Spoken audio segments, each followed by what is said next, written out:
Welcome to Queen Mad Channel. Aku bukan penggoda, episode 3. Aku dan ibu saling pandang, saling melempar tatapan haru. Hati seorang ibu mana yang tidak tersentuh mendengarnya. Sayang, tapi kamu gak apa-apa kan nak? Emangnya teman kamu menjelekkan seperti apa sayang? Tanya aku lembut pada Revano. Mereka bilang abang sama adik anak haram karena tidak punya bapak. Terus mama juga dibilang perempuan tidak benar. Memangnya perempuan tidak benar itu seperti apa sih ma? Mataku seketika memanas, tidak kuat sekali rasanya jika seperti ini. Aku tidak masalah jika aku yang dihina, dikata-katain. Tapi masalahnya sekarang anakku pun ikut menjadi sasaran. Sayang, lain kali jangan dengerin apa kata-kata teman kamu ya. Abang kan tujuan sekolah buat belajar. Mau jadi apa nak? Tanya aku dengan lembut.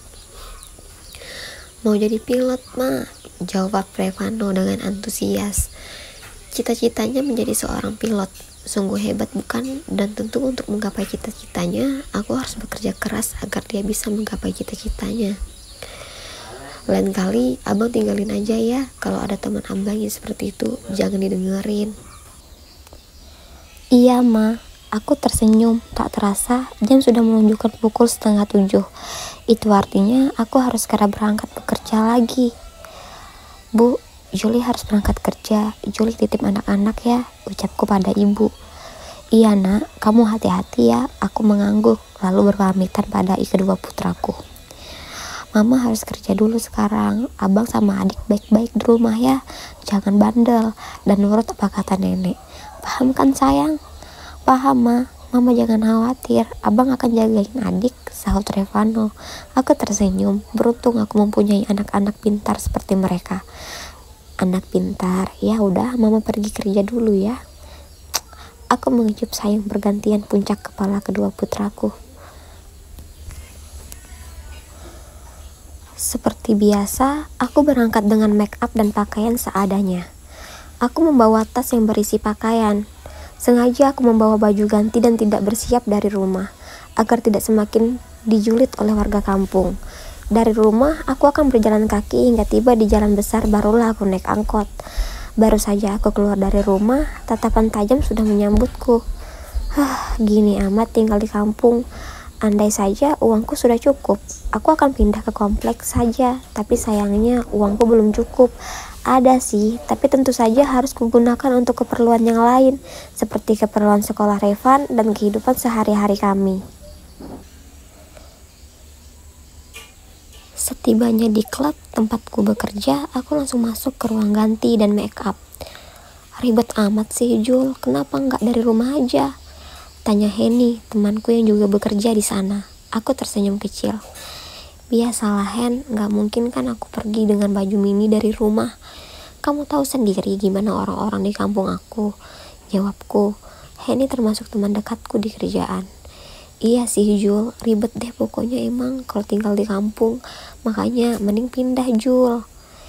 Ya aku maunya juga begitu sih Hen, tapi mau gimana lagi, uangnya belum ada.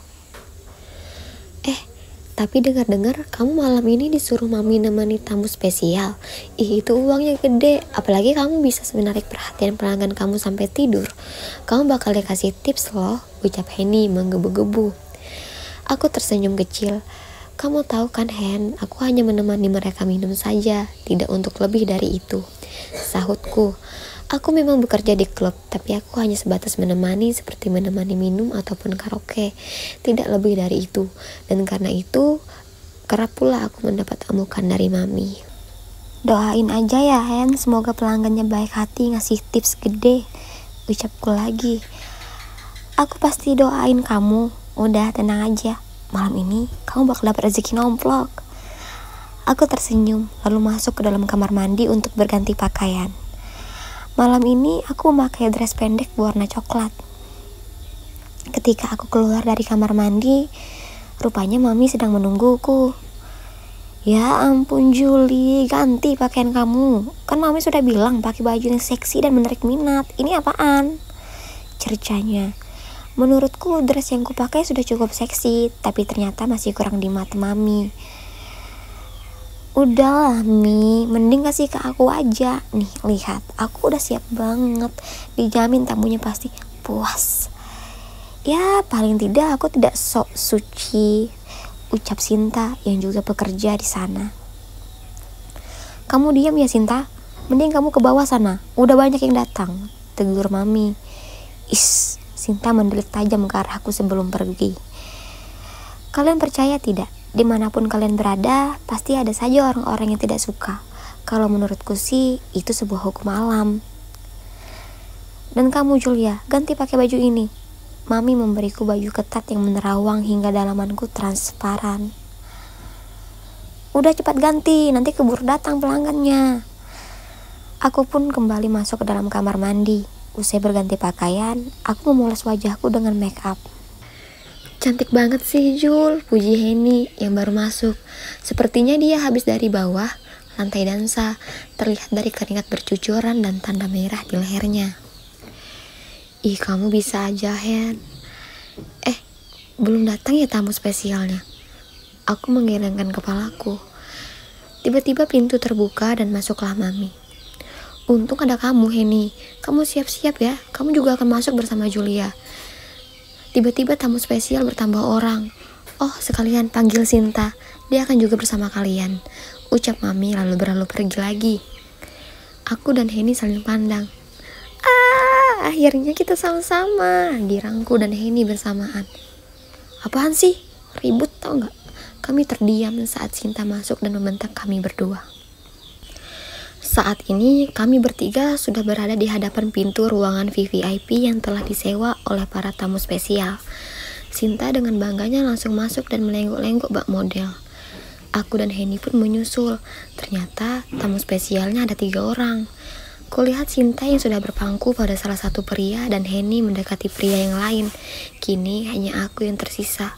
Kulihat pria yang saat ini duduk dengan kepala menunduk. Aku pun mulai berjalan mendekatinya. Permisi, sapaku, dan saat dia mendongak, aku langsung menutup mulutku yang terbuka kaget. Papa gagapku tak percaya. Kulihat dia pun tak kalah kaget meski sepertinya dia sudah mabuk berat terlihat dari tatapan matanya dan raut wajahnya saat ini.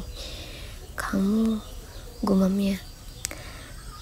Aku kaget saat tanganku tiba-tiba ditarik olehnya hingga aku terduduk di pangkuannya. Papa, maaf saya tidak bisa, ucapku sebari hendak bangkit dan meninggalkan pergi. Namun sepertinya Pak Edward sudah dikuasai oleh nafsu akibat mabuk.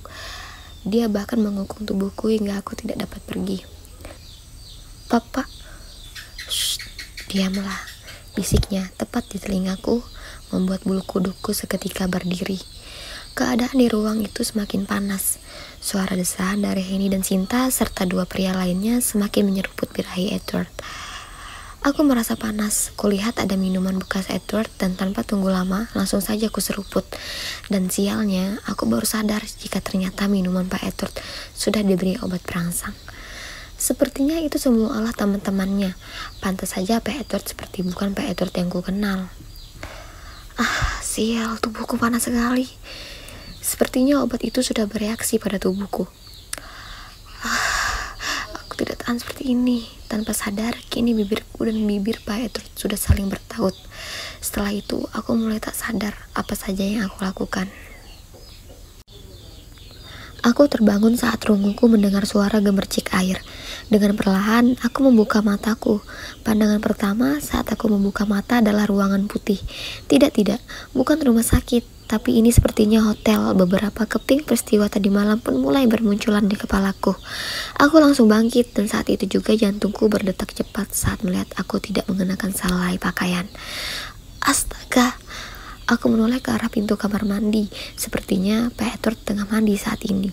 Tanpa membuang waktu dan melewatkan kesempatan, aku langsung turun dari ranjang, memungut pakaianku. Sialnya, dress yang kupakai tadi malam sudah robek, tak dapat dipakai lagi. Tanpa berpikir panjang, aku meraih meja milik Pak Edward yang juga tergeletak di lantai. Aku memakainya asal. Lalu aku meraih tas dan sepatuku dengan cepat. Aku keluar dari kamar hotel itu. Di pikiranku saat ini hanya ingin menghilang secepatnya dan tidak ingin bertemu dengan Pak Edward lagi.